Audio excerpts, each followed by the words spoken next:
Hi, welcome to the latest edition of Beyond the Couch, and my name is Phoenix. I'm your host today. So, we are going to get right into it. We're speaking on something that has been getting a lot of attention lately, and it is autism. Autism falls into the category of a neurodevelopmental disorder. So, if you're not familiar with that, these are conditions that affect the development of the brain and the nervous system, which can impact a person's ability to learn, behave, and interact with the world.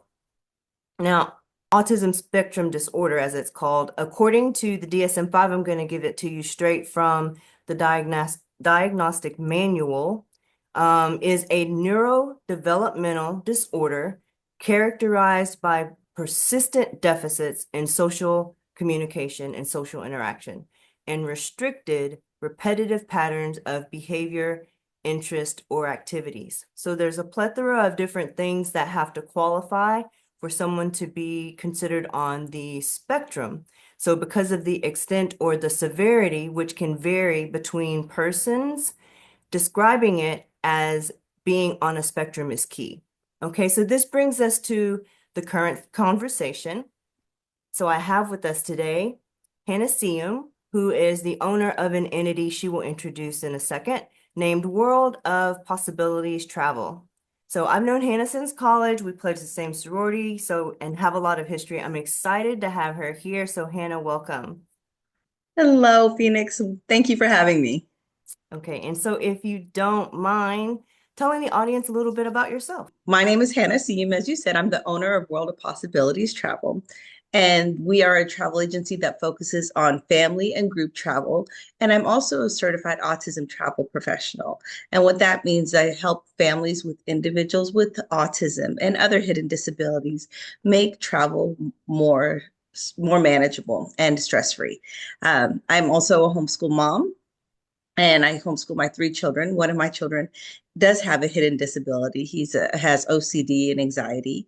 And then I'm also a wife and a business owner. So that's me. Thank you so much for sharing that. Okay, so then a certified autism spectrum professional. I think I got that right. Can you tell me a little more about that? What does that enable you to do?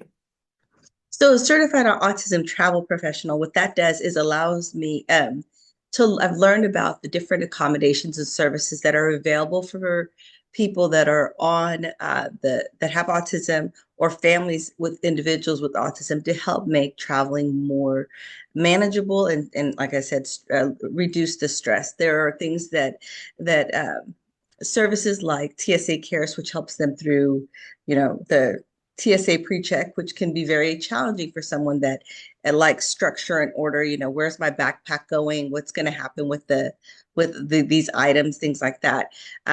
So learning about not only what the disorder is, what are some of the signs and symptoms and behaviors that come with the person that has autism spectrum disorder, but then again, what services are available to accommodate them and their family, to make it easier, from, again, like I said, TSA pre-check, which would be at the airport, all the way to finding destinations that would be a good fit for families that have autism.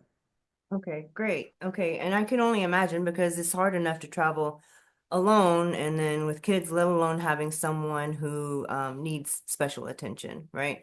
And I'm sure that that provides maybe more of an education for the people who are onlookers or the people that these different families have to interact with, like at an airport and that sort of thing.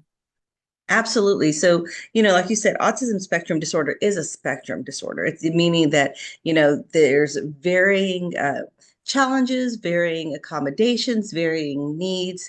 That there's a saying that says, if you've met one autistic person, you've met one autistic person, because everyone is so different. I mean, I guess that's true generally, but also with autism.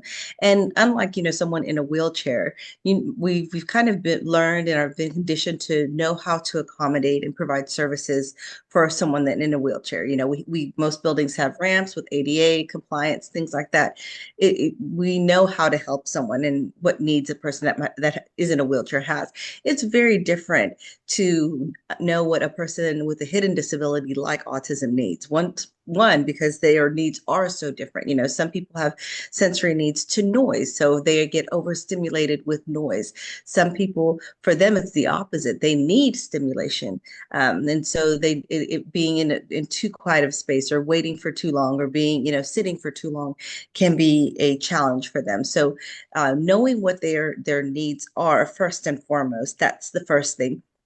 And again, that's also with anxiety, because some people have social anxiety. So being in a crowded waiting room waiting to board could be a challenge as well. So all of those things you can't just see by looking at a person that has a hidden disability. It really takes that time to understand what their needs are, and then matching those needs with the services that are available. And like you said, there is a lot of education in it, Mhm. because these services are not well known.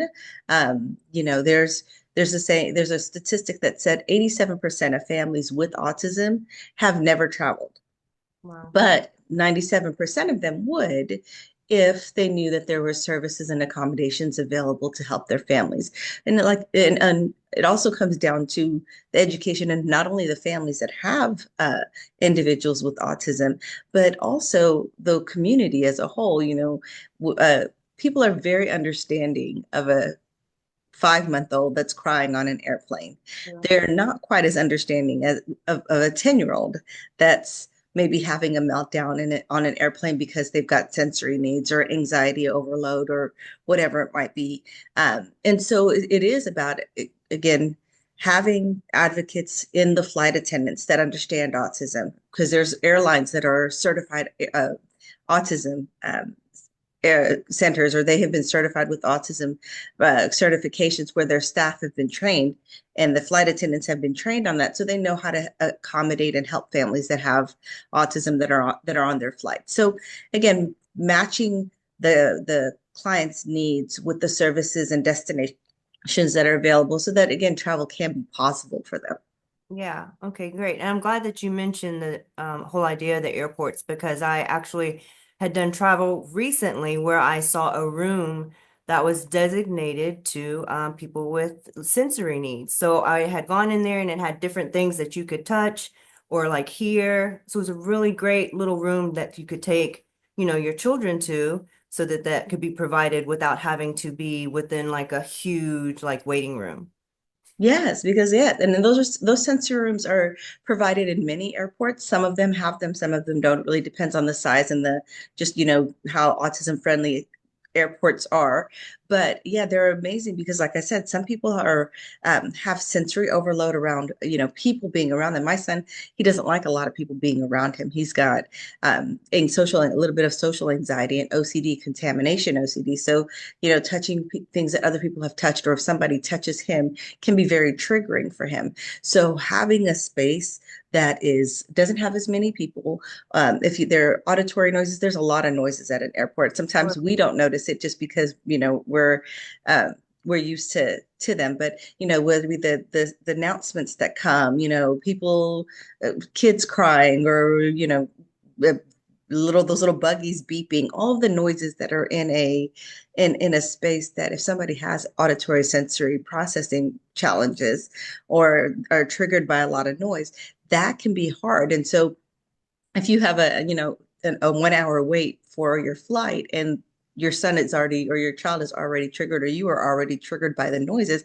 having that sensory room is it helps begin the journey in a much better way, right? Your children are going to be more calm. Sometimes people will use that sensory room also to get some of the energy out, because if they like to be overstimulated, going into an airplane and sitting for a 2 hour flight can be very challenging as well. So letting them go into those sensory rooms and just run around without, worrying about disturbing people, but just running around and getting some of that energy out, so Mhm. that when they do get on the plane, they're able to, sit for those 2 hours, because they've gotten some of that stimulation that they need, if that's the need for them. Okay, yeah. Um, Now, I wanted to kind of backtrack just a little bit and maybe go back to what even brought you to this space, and then what gave you the idea of perhaps providing this information for other parents. 2 years ago, my son was diagnosed with with OCD. OCD is an anxiety disorder, and a lot of people think OCD is, that'd be great because everything would be clean, but that's not really what OCD is. OCD it really is about intrusive thoughts and compulsions that you have to do to manage those intrusive thoughts. And before my son was diagnosed with OCD, we traveled a lot. As a homeschool family, we had the freedom to do that.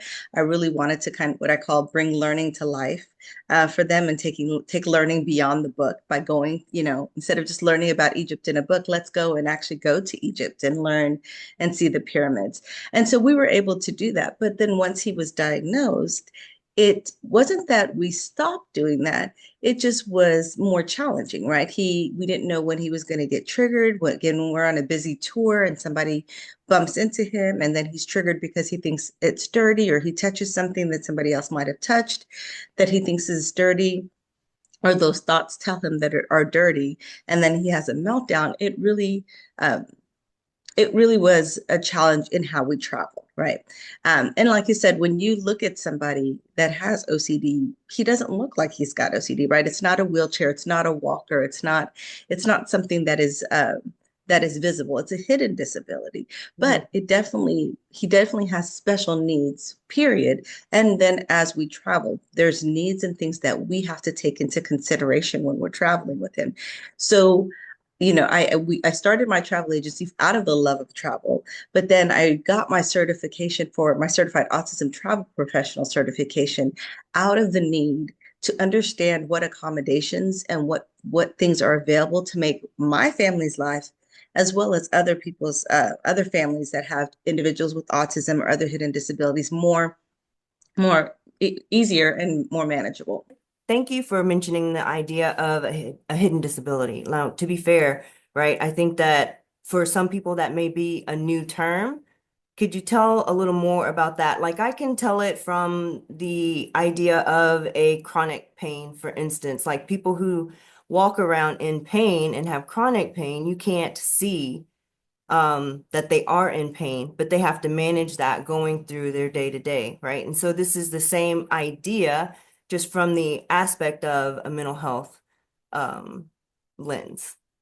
Yeah, the term hidden disability, like you said, can encompass a lot of things. It could be celiac disease, right? You don't know a person has celiac disease, but definitely that impacts their daily life. It could be ADHD, it could be Mhm. autism, it could be anxiety, it could be fibromyalgia, which you said like chronic pain. So those are all things that are that are a part of a person's life that need accommodations, right? That a person, whenever, if you have a child with autism specifically, like I said, going to the dentist can be a challenge because that is overwhelming. They're sometimes doing things out of the structure of their day can be overwhelming. So doing something like traveling can comes with its own challenges. Same when you have something like celiac, where you have to make sure that your food is handled very well. Otherwise, you're going to have challenges, or or an adverse reaction. So those are things that are considerations. And the way I like to say it is that a hidden disability doesn't mean that you have to limit the things that you do. You just have to have consideration. So it's not about limitations, it's about considerations, and that includes in travel as well. That a lot of people think that because of the challenges that they have, or the disabilities that they have, or the special need that they have, that they cannot travel or they cannot do certain things.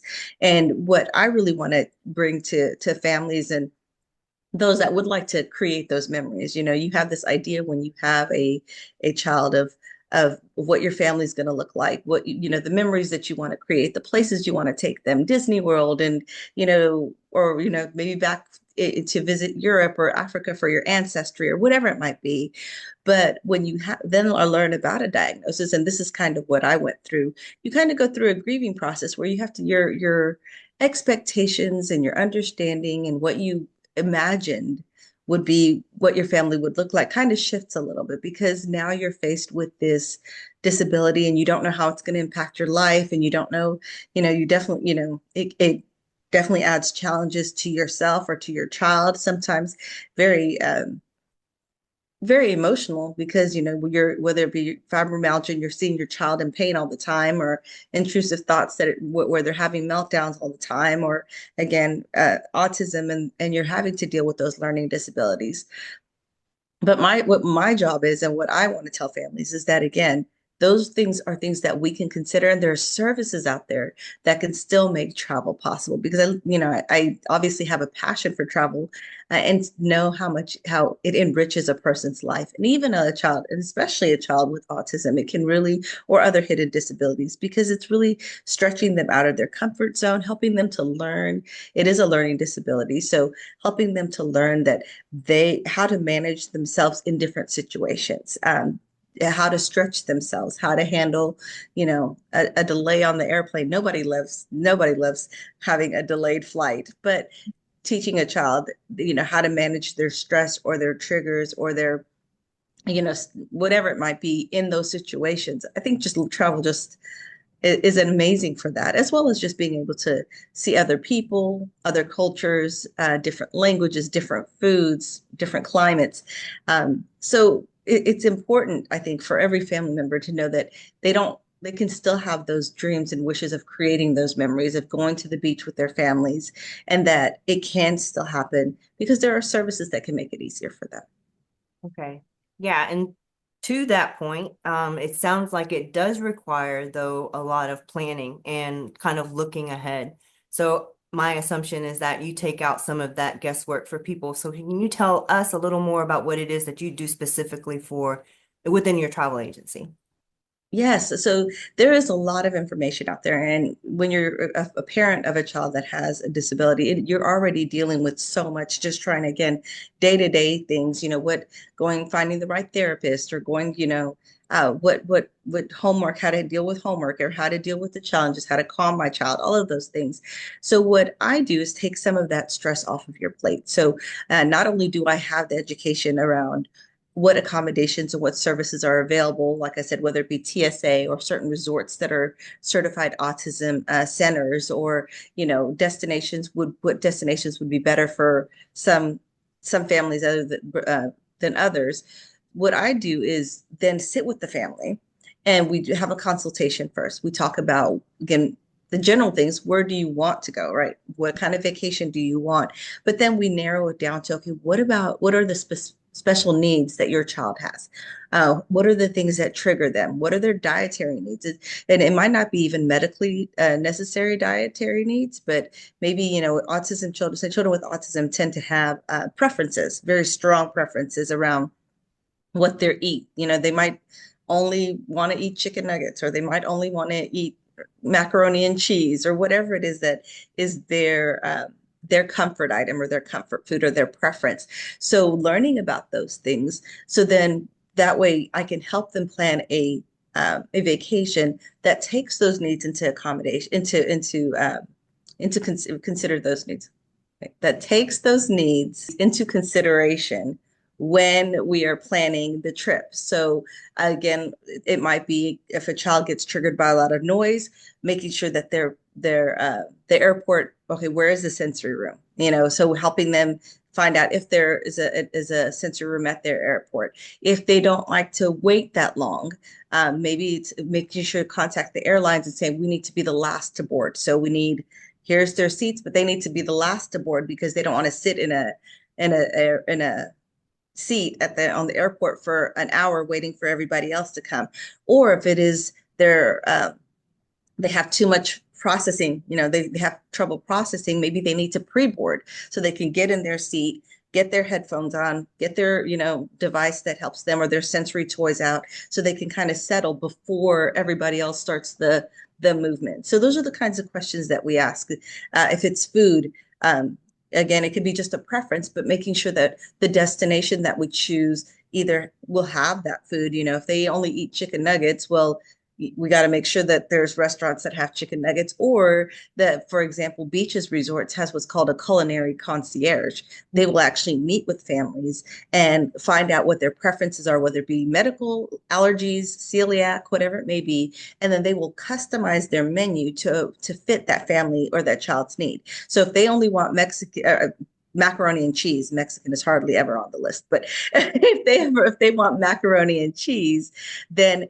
even if they're eating at the sushi restaurant that night or the hibachi restaurant, they'll make sure that there's macaroni and cheese for your child or that individual at that restaurant. So the family could still enjoy their vacation, enjoy all the amenities of the resort without having to only go eat at the macaroni and cheese, the restaurant that has macaroni and cheese. So again, really finding out what the needs are, meeting them up with the destinations and the services that are available, and then helping them from not only the planning stage, but all the way to when they travel, being available. So if they have any challenges while they're traveling, that they're able to contact someone. Let's say, the airline isn't helping them accommodate, which most airlines are very good about accommodating individuals with disability, whether it be hidden or otherwise.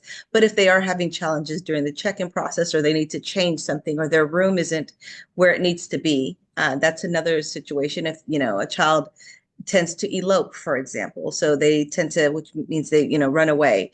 Well, we want to make sure their room isn't right across from a stairway, because that stairway gives them access to outside of the building. We don't want that, or near an elevator. So again, taking those things into consideration of, okay, here's what my child's needs are, here's what they do, and then how can I make sure that those needs, that stress level is managed? Because there's a lot of anxiety in traveling, and it's just about helping them reduce that anxiety. Yeah, wow, that's amazing. It sounds like the training would be rather intricate for the people that are at these different destinations. When they provide this service, I don't even know if you noticed, like, does everybody there have this training, or is it like particular people? It really depends on the the destination or the company. So there are what's called, just like I'm a certified autism travel professional, there are what's called certified autism centers. So these are either airlines or destination or resorts that have, again, gone through the training. A certain percentage of their staff has gone through their training, and they are certified as an autism friendly destination or company. For example, one of them is, like I said, Beaches and Sandals Resorts. They have over 85% of their staff on resort is has taken training around what autism is, how to what accommodations to make for an individual that has autism, and that it goes from not only the children's staff, the children's care camp staff, because you would assume they would need to know because they're dealing with the child on a face to face, but also the ground staff, the groundskeepers take that training as well, because they need to know that if there's a family that's in a room that has a child with autism that might have sensory, auditory processing, where that they're overstimulated, well, mowing around their room might be a trigger. So, or if they see an individual walk, through that again, that is triggered by the noise, well, maybe I need to wait until turn my machine off until, you know, they pass by before I proceed in continuing to mow, or wait until that person's out of the room. So there are centers like that, so that people again are trained. And there are some areas that they might know of autism. So again, there's different levels. So they might know of autism, they might have services that are available, but they don't have that high level of certification that certified autism center is. Another one is like Emirates Airlines. They are a certified autism airline. So their flight attendants know and have been trained around what autism is, what needs a family or an individual with autism may have when they're there, whether it be from the popping of the ears, or the a lot of people don't what the styming is, which is where they move back and forth, or styming might include where they're kicking their feet, which if you're on an airplane, if a child is kicking their feet and is kicking the person in front of them, not only is it very stressful for the parent, because they're trying to, not obviously disturb the individuals that are around them, but Yeah. also taking care of their child, because that is something that child needs as a calming method for themselves. So, but knowing that, okay, that's how my child likes to stime, it might be where they move them, or we book a seat. Generally, it's more where I try to help them. Well, let's book the seat at the very front of the plane, where there's not someone that you can kick. There's not, you have more leg space, so they can still do their kicking and still be able to soothe themselves without disturbing the people around them. Or if the child does have from the perspective of the flight attendants, if a child does have a meltdown, they know what that looks like. They know to offer assistance to the family, and then and not be so judgmental around, a 10-year-old or a 15-year-old that is having a meltdown due to that, due to autism. Yeah. Um, and that's great too. I mean, all of that sounds really wonderful, I think, especially for these families. And I'm glad you mentioned the idea of the judgment. Like, part of why I do this platform and have this platform is to reduce the stigma that surrounds mental health. And we're quick to judge nowadays, right? I think that everybody will see something and automatically think a thing, and we do that pretty naturally, I think, as humans. But to provide this and also to have this maybe make it more aware to people who don't deal with this on a day-to-day basis, because I'm in the profession, but you're still mentioning a lot of different things that I haven't heard of, that I wouldn't think about, especially if I were to encounter someone and they needed special attention. So I really appreciate you coming and bringing this information. From the standpoint of like parents, what support do you feel that you could provide for parents and maybe encouragement in this space and just in general as far as having a child as well within this area? Yeah, obviously the support that I provide is again in helping with travel, right? If you want to travel, like I said, 87% of families don't. But if you have a desire to travel, if you want to, create those memories for your children, or want to even just go visit, if you're from a different country, you want to visit your family back home, whatever type of travel that you want to do, I definitely want to make it easier for you. Travel no matter whether you have a disorder, a hidden disability or not, can be stressful for the state, whether it be delays or lost baggage or things like that. It can be stressful. When you have a child that has a hidden disability, it's definitely anxiety provoking from the get-go, and then having those challenges could even be more stressful. But if you have the right preparation, you know what services are available, it is still manageable. So it's not about saying you can't do it. It's just saying it's me trying to help families say, okay, how can I do it? What things do I need to consider, and not limiting yourself? Again, it's not about limitations. It's just about making those considerations to make it easier for you. And my encouragement is if that's what you have a heart for, you want to take your children to see the world. You want to take your children to see your ancestry or your family, or just to be able to relax. Honestly, as a mom of a child with a hidden disability, we need that time as well. We need that time away from therapy appointments and the day-to-day grind of school and homework and, you know, basketball practices or whatever it is that you're dealing with. Or even if you do have a child with autism and it's just, like I said, dealing with the day-to-day at home of eating, feeding, cleaning, having that time away to make memories, to just get to turn off part of your brain from the day-to-day grind is so very important. It can be very stressful having a child that has special needs, and so you need that time. So uh, don't allow the diagnosis that your family member or your child has to take away, rob you of everything that you dreamed of. If you dream of traveling, if you want to go, we can make it happen. Just contact me or other certified autism travel professionals. We'll help you navigate the process of, again, planning, selecting the right destination, making sure that those accommodations are in place, and then making sure you have a person that is a support as you're traveling to ask those questions, to advocate for you, whether it be at the hotel or with the transfer company, so that way it can be as stress free as possible. Okay, great. Thank you for that. You've been setting me up this whole time. Every time you mention something, I'm able to segue into what you had said earlier. So something that you had mentioned earlier that I really liked was when you were referring to an actual grieving process that parents sometimes go through when they experience feeling like they cannot have this ideal, right, for their family that they thought that they could. So this is what I hear that you are providing, not only that in the space of travel, but just in general, that people don't have to feel like, and I feel like I could direct this to not only the people, the children that have it, but then also the parents that are there and the families that have to support it. It does not have to be debilitating on anybody at all. Like within this, is it an adjustment? Absolutely. But we all make adjustments for life, right? So then whatever it is that we have to make adjustments for, we do that and we don't think that we just can't. And it's the same Right. here, you know. Um, Absolutely. how can, we'll get to the nitty gritty, how can people find you and find more information about this service? So absolutely. So you can give me, my website is www.woptravel, so World of Possibilities, woptravel.com. You can also email me at hannahs@woptravel.com or call me 469-905-2855.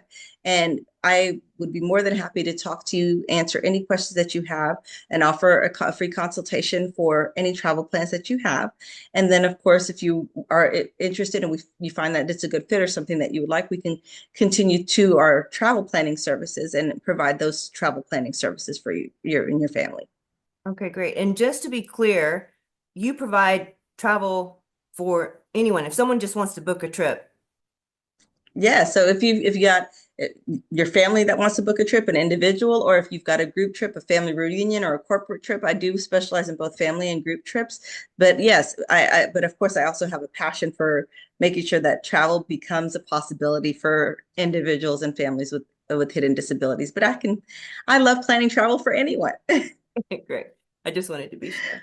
Okay, well, Yes, I really appreciate you taking the time today. If you have viewers any questions or want any additional information, Hannah did provide her contact information, but if you also want to drop maybe a comment in the comment section below the video, we'd be more than happy to direct these questions, if you don't mind, Hannah, to you and absolutely. filter those out to her. We appreciate you taking the time today. Hannah, did you have any final words before we sign off for today? No, just thank you for having me to come on. Thank you for allowing me to educate families and others with hidden disabilities. Again, my passion is to say that you do not have to limit yourself when you have a diagnosis, that you can travel, you can have those experiences and those memories. So don't let it stop you. And I co-sign that with anything. So appreciate you joining us, and we will see you next time. Thank you. You have a great day. You too.